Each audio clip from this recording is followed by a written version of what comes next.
Good morning. Welcome to Sanskrit class. આજે આપણે પ્રકરણ 5 અને 6 ધોરણ 10માં જેના ગદ્ય સમીક્ષાની ચર્ચા કરીશું. ધોરણ 9 માટે અપઠિત રહેશે. જે અપઠિત ગદ્ય સમીક્ષા પૂછાય છે 4 માર્ક્સમાં. એ પેરેગ્રાફ સમજીએ, કારણ કે ઘણીવાર વિદ્યાર્થીઓને અમુક પ્રશ્નો, શબ્દો ખ્યાલ નથી આવતા. તો આજે આપણે ધોરણ 10માં પ્રકરણ વાઇઝ જે ગદ્ય સમીક્ષા પૂછાઈ શકે છે એની જે ચર્ચા કરી રહ્યા છે, જેમાં અગાઉના વિડીયોમાં આપણે પ્રકરણ 2 અને 5ના ગદ્ય સમીક્ષાની ચર્ચા કરી હતી. તો મિત્રો આજે 5 અને 6ની ચર્ચા કરીએ. પ્રકરણ નંબર 5 જે છે એ ગુણવતી કન્યાનું છે. એમાંનો એક પેરેગ્રાફ મેં ફોર એક્ઝામ્પલ દરેક ચેપ્ટરમાંથી 2 પેરેગ્રાફ થોડો લીધો છે. તો આપણે પઠન કરતા જઈએ અને સમજતા જઈએ. તત સ પ્રવૃત્તમ વિચાર્ય વસ્ત્રાંતે પિનદ્વશાલિ દારગ્રહણાય વિવિધાન દેશાન અભ્રમત. પછી તેણે પ્રવૃત્તમ એટલે ખૂબ જ વિચાર કરીને, વસ્ત્રાંતે એટલે વસ્ત્રના છેડે, પિનદ્વશાલિ એટલે કે બાંધેલી ડાંગરવાળો છે તે, દારગ્રહણાય એટલે કે પત્ની મેળવવા માટે, વિવિધાન દેશાન અભ્રમત જુદા જુદા દેશોમાં ફર્યો. Then thinking deeply, he wandered at various places with peritide at the hem of his garment to get a wife. એકદા સ કાવેરી તીર પત્તને સમાગત. કાવેરી તીર એટલે કાવેરી નદીનો કિનારો અને પત્તન એટલે સિટી, નગર. એક દિવસ તે કાવેરી નદીના કિનારે પહોંચ્યો. Once he came to a city on the bank of the river Kaveri. અત્ર સહ કૂપે વિરલભૂષણામ કુમારી એકામ અપશ્યત. અત્ર એટલે અહીંયા, સહ એટલે તેણે. તેણે એટલે કોણ? આપણે ગુણવતી કન્યામાં શક્તિકુમાર એ મુખ્ય હીરો છે એની વાત કરી છે. કૂપે એટલે કૂવા ઉપર. વિરલભૂષણામ એટલે આછા આભૂષણ પહેરેલી, જેને ખૂબ જ ઓછા ઘરેણાં પહેરેલા છે એવી, કુમારી એકામ અપશ્યત એક કુમારીને જોઈ. Here he saw a young girl wearing less ornaments near the well. તસ્યાહ રૂપ સંપદા અભિભૂત. અભિભૂત એટલે આકર્ષાયેલો. સો અચિંતયત તેની રૂપની સમૃદ્ધિથી આકર્ષાયેલો. તેને વિચાર્યું. કોણ આકર્ષાયું? શક્તિકુમાર. He who was overpowered by the wealth of her beauty thought, આકૃષ્ટમ મે હૃદયમ અશ્યામ. મારું હૃદય આમાં આકર્ષિત થયું છે. એટલે કે એને જોઈને એક જ નજરમાં એનું હૃદય આકર્ષિત થયું છે. My mind is attract to this girl.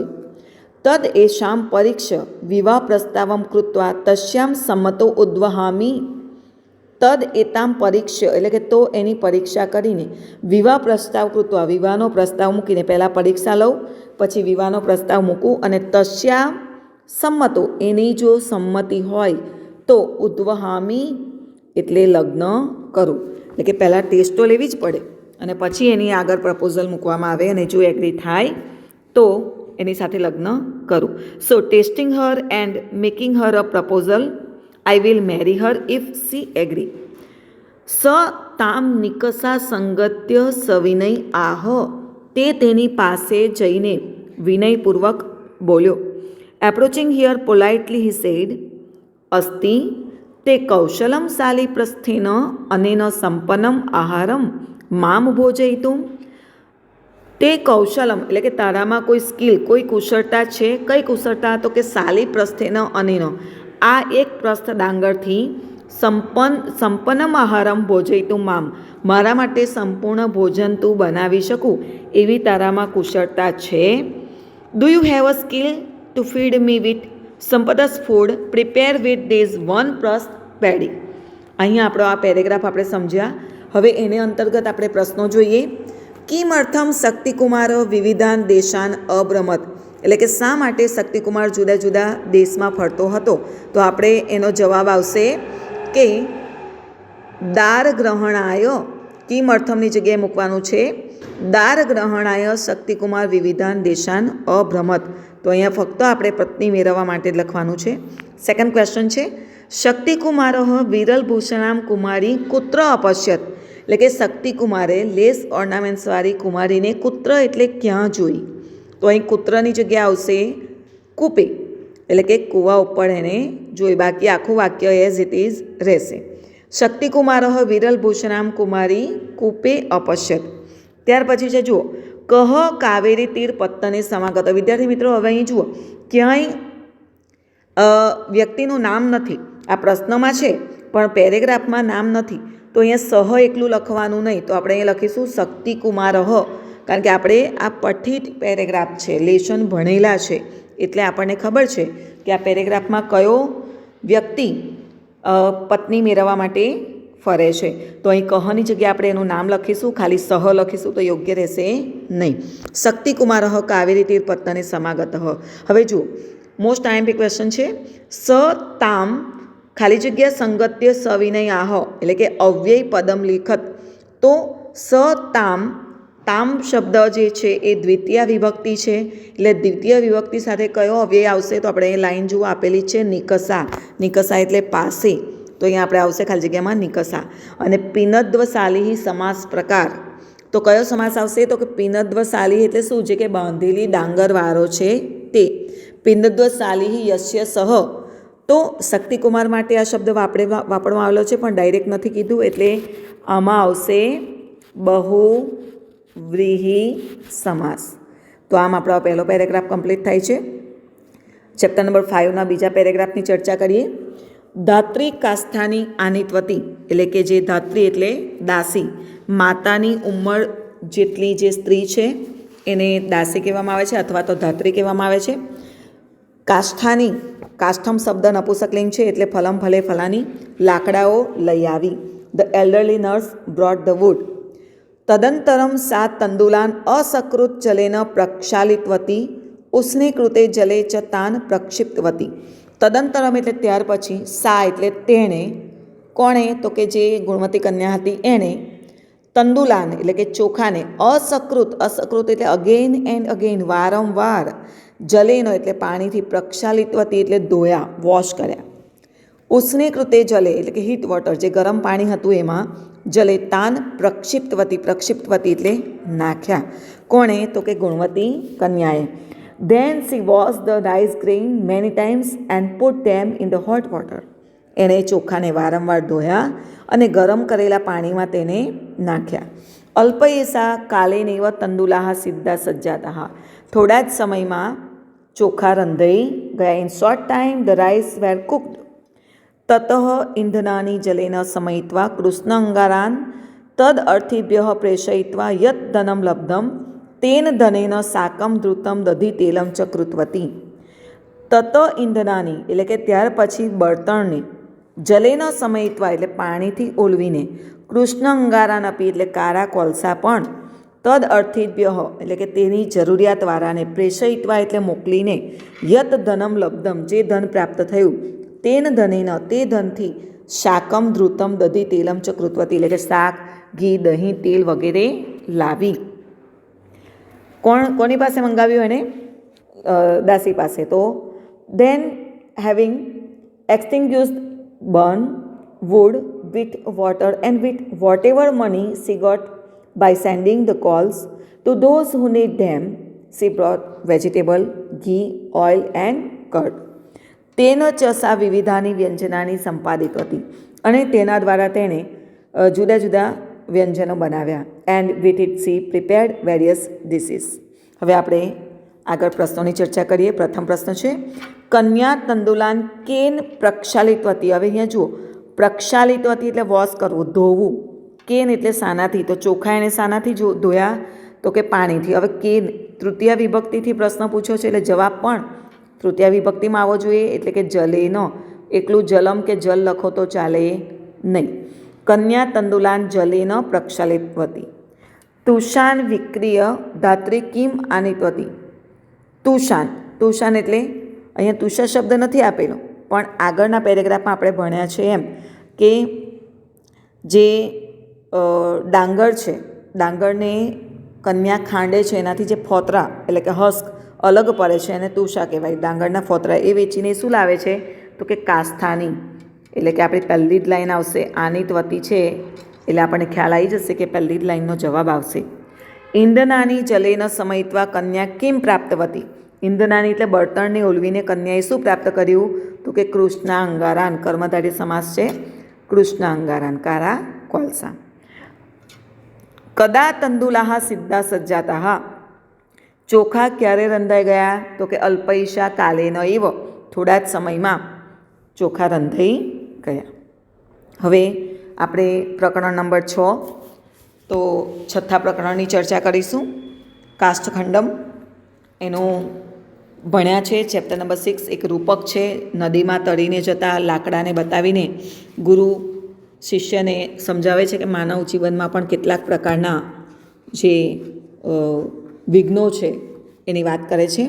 તો આપણે એ પેરેગ્રાફમાંથી પણ તમને થોડોક મદદ મળી રહે, થોડી પ્રેક્ટિસ થાય એના માટે 2 પેરેગ્રાફ લીધા છે. તો આપણે એની પણ ચર્ચા કરીએ છીએ. ગુરુ અગ્રે ઉપદિશતી શિષ્યમ, એટલે કે ગુરુ અગ્રે ઉપદિશતી શિષ્યમ, ગુરુ આગળ શિષ્યને ઉપદેશ આપે છે. તો અહીં સંધિ પણ જોઈએ. The preceptor further instruct the disciple. વયમ સર્વે માનવાહ અપી કાષ્ઠખંડાહ, આપણે બધા જ મનુષ્યો લાકડાના ટુકડા જેવા છીએ. All human beings like us are also like piece of wood. અસ્માકમ જીવનમ એવ નદી, આપણું જીવન કોના જેવું છે? નદી જેવું છે. કારણ કે આપણે આ એક રૂપક શીખીએ છીએ. Our life it self is a river. પરિવાર પ્રવાહ રૂપ. The family is like the current, એટલે કે પરિવાર છે પ્રવાહ રૂપે છે. નદીની અંદર પાણીનો પ્રવાહ હોય એ પ્રવાહ પરિવાર છે. તત્ર સ્નેહરૂપમ જલમ વહતી, તેમાં સ્નેહરૂપે પાણી વહે છે. The water of the love flow in it. સ્વકીય પરિવારે જીવનમ જીવંત, પોતાના પરિવારમાં જીવન જીવતા. કાષ્ઠરૂપા વયમ સુખપૂર્ણમ સંસારરૂપમ સમુદ્રમ અવશ્યમ પ્રાપ્તુમ શક્નુમઃ. પોતાના પરિવારમાં જીવન જીવતા લાકડાના ટુકડા રૂપે આપણે સુખપૂર્વક સંસાર સમુદ્રને પ્રાપ્ત કરી શકીએ. યદિ ચત્વારો વિઘ્નઃ ન ભવંતી, જો 4 વિઘ્નો ન હોય તો આપણે આ સંસારરૂપી સમુદ્રને પ્રાપ્ત કરી શકીએ છીએ. Living life in our family we like piece of wood will surely be able to reach the ocean of the world full of happiness if 4 obstacles do not occur. હવે આપણે આના પ્રશ્નોની ચર્ચા કરીએ. ગુરુ કમ ઉપદેશતી, ગુરુ કોને ઉપદેશ આપે છે? તો કમની જગ્યાએ આવશે શિષ્યમ. ગુરુ શિષ્યમ ઉપદેશતી. વયમ સર્વે માનવાહ અપી કાષ્ઠખંડા. તો જુઓ હવે આપણે સેકન્ડ પ્રશ્ન જોઈએ. વયમ સર્વે માનવાહ કીદૃશા ઇવ સ્વ. તો લાઈને લાઈને જ પ્રશ્ન છે સીધો કે આપણે માણસો કાષ્ઠખંડા એવા લાકડાના ટુકડા જેવા છીએ. અસ્માકમ જીવનમ કિમ, આપણું જીવન શું છે? અસ્માકમ જીવનમ એવ નદી. ખૂબ જ સરળ પ્રશ્નો છે, તરત મળી જાય એવા છે. સુખપૂર્ણ સંસારરૂપમ સમુદ્રમ પ્રાપ્તુમ કતિ વિઘ્નાહ ભવંતી, એટલે કે સુખરૂપે સંસાર સમુદ્રને પ્રાપ્ત કરવું હોય તો કેટલા વિઘ્નો આપણને નડે છે? તો ચત્વારો વિઘ્નાહ. પ્રવાહ રૂપે પરિવારે કિમ વહતી, તો પ્રવાહ રૂપે પરિવારમાં શું વહે છે? તો કે સ્નેહરૂપમ જલમ. તો આ રીતે પ્રશ્નો, આ પેરેગ્રાફ ખૂબ સરળ છે. લાઈને લાઈને તમને ક્યાંય ટ્વિસ્ટ કરેલા પ્રશ્નો છે નહીં, સરળતાથી મળી રહે છે. આગળનો પ્રશ્ન પેરેગ્રાફની ચર્ચા કરીએ.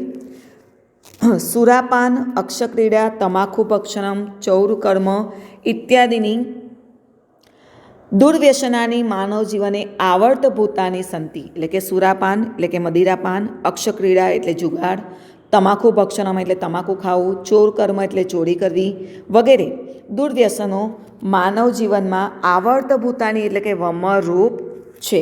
જેમ નદીમાં પાણીમાં વમળ ગોળ ગોળ ગોળ ફરતું હોય એ વમળ છે, એવું માણસના જીવનમાં પણ આ વમળરૂપ છે.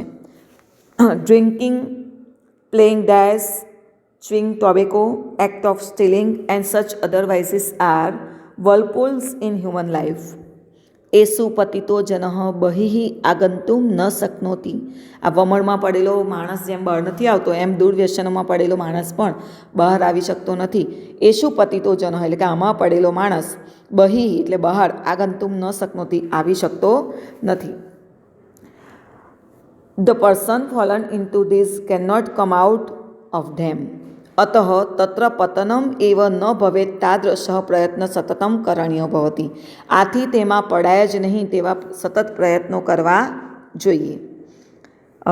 Therefore effort should be made constantly so that falling into them would not take place at all. ये जनाः व्यसनेषु पतिता सन्ति ते तरंत अपि एकस्मिन् स्थाने परितः भ्रमन्ति। जे लोको आ व्यसનમાં પડે છે તે તરતા હોવા છતાં એક જ જગ્યાએ ગોળ ફરે છે, એટલે કે એમને એ આગળ વધતા નથી. એટલે આપણે પહેલાં તો એમાં પડાય જ નહીં, એનું ધ્યાન રાખવાનું, કારણ કે જે પડે છે એ એક જ જગ્યાએ ગોળ ગોળ ફર્યા કરે છે.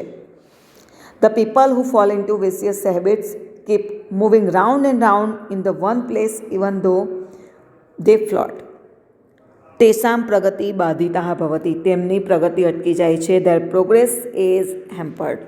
તતસ્તે સુખાદી રૂપમ સંસાર સમુદ્રમ પ્રાપ્તુમ ન અર્હતિ, પછી તેથી તેઓ સુખરૂપી સંસાર સમુદ્રને પ્રાપ્ત કરી શકતા નથી. આગળ વધે તો એ સુખરૂપી સંસાર સમુદ્રને પ્રાપ્ત કરી શકે ને.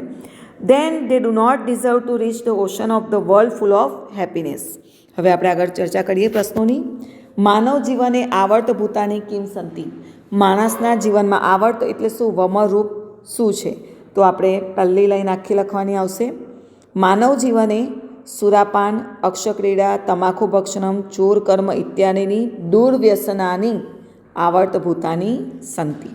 સેકન્ડ ક્વેશ્ચન છે, કુત્ર પતિતો જનઃ બહિ આગંતુમ ન શક્નોતિ, ક્યાં પડેલો માણસ બહાર આવી શકવા માટે શક્ય બનતો નથી. તો અહીં જો હવે લખેલું છે કે એસુ પતિતો, એસુ એટલે શું? તો આપણે ડાયરેક્ટ એવું ન લખી શકીએ કે એસુ પતિતો જન. તો એનો આન્સર શું લખવાનો? ક્યાં પડેલો? તો કે દુર્વ્યસનાની, એટલે કે દુર્વ્યસને પતિતો જન, આવા દુર્વ્યસનમાં પડેલો માણસ. તો અહીંયા શું લખવાનું આવશે? દુર્વ્યસન. એ શું લખશો એટલે આમાં એટલે શેમાં? તો આપણે દુર્વ્યસને શું પતિતો જન, દુર્વ્યસને શું આવશે? સપ્તમી વિભક્તિ આવશે. આગંતુમ ન શક્નોતિ. કીદૃશા જનાઃ એકસ્મિન સ્થાને ભ્રમંતી, તો આમાં પણ જુઓ કીદૃશા જનાઃ, કેવા માણસો એક જ સ્થાને ફરી રહે છે? તો કે વ્યસનેષુ પતિતા સંતિ એકસ્મિન સ્થાને પરિતઃ ભ્રમંતી, એટલે કે વ્યસનમાં પડેલા માણસો, વ્યસનેષુ પતિતા જનાઃ એકસ્મિન સ્થાને ભ્રમંતી. કેસામ પ્રગતિ બાધિતા ભવતી, કોની પ્રગતિ અટકી જાય છે? જો આ ત્રણેય પ્રશ્ન પૂછ્યા છે તો અલગ રીતે જ, પણ જવાબ ગોળ ફેરવીને બધાનો સેમ જ આવે છે. કોની પ્રગતિ અટકી જાય છે? તો કે વ્યસનેષુ પતિતા જનાઃ. આપણે ઉપર પણ એ જ આન્સર લખ્યો, અહીં પણ એ જ આન્સર લખ્યો, અહીં પણ એ જ આન્સર લખ્યો, પણ પ્રશ્નો ત્રણેય અલગ છે, જવાબ એક જ છે. તો એ પણ આપણે સમજવાનું છે. તો અહીં વિદ્યાર્થી મિત્રો તમે કેવી ભૂલ કરો છો? કુત્ર પતિતો જન, તો એ લાઈન શોધી અને એસુ પતિતો લખો તો એ રોંગ આવે. કીદૃશા જનાઃ, તો એ તો તમે અહીંયા જોઈ લો, આખી લાઈન લખવાની છે. કેસામ પ્રગતિ, તો તેસામ લખો તો ચાલે નહીં, ત્યાં રોંગ થઈ જશે. એટલે ત્યાં લખીશું વ્યસનેષુ પતિતો જનાઃ. સંસાર સમુદ્ર સમાસ પ્રકાર લિખત, તો કે સંસારરૂપી સમુદ્ર છે તો કર્મધારય સમાસ થશે, કારણ કે સમુદ્ર છે પણ કેવો છે? તો કે સંસારરૂપી છે, એટલે આન્સર આવશે કર્મધારય સમાસ. તો આમ આપણે પ્રકરણ 6ની વાત કરી. હવે આગળ ક્રમશઃ આપણે જે પણ આપણા પ્રકરણો છે એને સમજતા જઈશું. બબે પ્રકરણો ગદ્ય વિભાગના જે છે એની ગદ્ય સમીક્ષાની ચર્ચા કરીશું, જેથી તમને પ્રેક્ટિસ થઈ. અસ્તુ.